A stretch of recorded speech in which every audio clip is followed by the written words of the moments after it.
Erik Kuna here, and I'm here with your Photo Tip Friday. My Photo Tip Friday this week is about using custom shooting modes on your camera.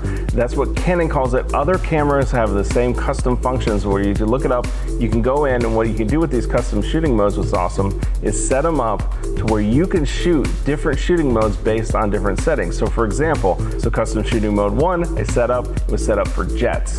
It's set up right there in aperture priority, it's set up to the minimum shutter speeds I want, it's set up to the ISO settings I want, it's set up to the tracking settings I want. I save that, then over on custom 2, I got the prop planes. I got the props over there on time priority. And then if I get the custom 3, if I need to go even lower, like helicopters or slower prop planes, and that way all I gotta do is boom, 1, boom, 2, boom, 3. I got that all done.